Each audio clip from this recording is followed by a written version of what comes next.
అగ్రహారంలోని ఆంజనేయ స్వామి ఆలయము మరియు శ్రీ రాజరాజేశ్వర స్వామి దేవస్థానం అభివృద్ధి లక్ష్యంగా ముందుకెళ్తున్నామని ప్రభుత్వ విప్ వేములవాడ ఎమ్మెల్యే ఆది శ్రీనివాస్ స్పష్టం చేశారు. వేములవాడ అర్బన్ మండలం అగ్రహారంలోని ఆంజనేయ స్వామి ఆలయ ఆవరణలో మార్బుల్ ఫ్లోరింగ్ పనులు 34.50 లక్షల శాండ్ ఫండ్ మంజూరు చేసే మంగళవారం భూమి పూజ కార్యక్రమాన్ని నిర్వహించగా ముఖ్య అతిథిగా ప్రభుత్వ విప్ వేములవాడ ఎమ్మెల్యే ఆది శ్రీనివాస్, కలెక్టర్ సందీప్ కుమార్ ఝా హాజరయ్యారు. ఈ సందర్భంగా ప్రభుత్వ విప్ మాట్లాడారు. రాష్ట్ర ముఖ్యమంత్రి రేవంత్ రెడ్డి ఇతర మంత్రుల సహకారంతో రాజన్న ఆలయ అభివృద్ధికి శ్రీకారం చుట్టారని, దాదాపు 150 కోట్ల నిధులతో అభివృద్ధి పనులు చేపట్టనున్నామని తెలిపారు. ఈ నెల 3వ వారంలో 76 కోట్ల పనులకు టెండర్ కానున్నట్లు వివరించారు. అలాగే రోడ్డు విస్తరణ పనులు కూడా ఇటీవలే మొదలయ్యాయని తెలిపారు. VTDA vice chairman collector Sandeep Kumar Jha సమగ్ర ప్రణాళికతో పనులు వేగవంతంగా సాగుతున్నాయని పేర్కొన్నారు.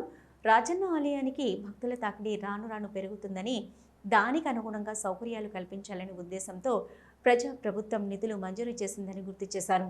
భక్తుల సంఖ్యకు అనుగుణంగా ఆలయాన్ని విస్తరిస్తామని స్పష్టం చేశారు. భక్తుల రద్దీతో వేములవాడలో చిరు వ్యాపారులకు ఉపాధి దొరుకుతుందని తెలిపారు. అగ్రహారం అంజన్న ఆలయంలో ఇటీవల ప్రాకారం ప్రహరీ నిర్మాణానికి భూమి పూజ చేశామని గుర్తు చేశారు.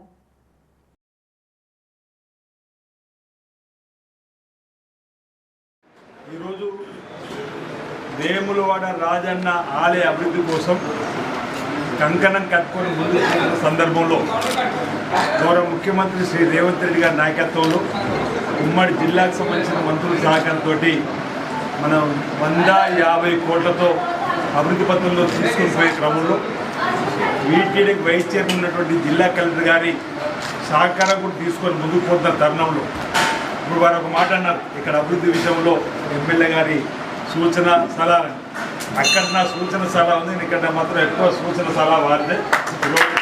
సందీప్ కుమార్ ఝా గారు ఇక్కడ రంజన్నకు భక్తులకు ఇక్కడ వచ్చిన క్రమంలో ఇది చేస్తే బాగుంటుంది అన్నప్పుడు ముందుగా సాలారము ప్రహారీ కోట నిర్మాణానికి సంబంధించి 31 లక్షల చిల్లర ఇవి ఇచ్చినప్పుడు సందర్భం కానీ అదే రోజు మీరందరూ కూడా చాలామంది దగ్గర ఉండి దర్శించుకొని చూస్తుంటారు. మరి ఈ లోపల కూడా ఈ కార్యక్రమం మనం చేస్తున్నాం ఫ్లోరింగ్ అనే క్రమంలో అప్పుడే సరే అనుకుని కూడా వెంటనే దీని కూడా నిధులు తీసుకొని రావడం అంటే రాజన్న ఆలయానికి సమీపంలో ఉన్నటువంటి అగ్రహారం ఆలయాన్ని కూడా మనం అభివృద్ధి పత్రులు తీసుకొని పోతే భక్తులకు మరింత వసతి, మరింత చక్కటి సౌకర్యం కల్పించడం అవుతాం.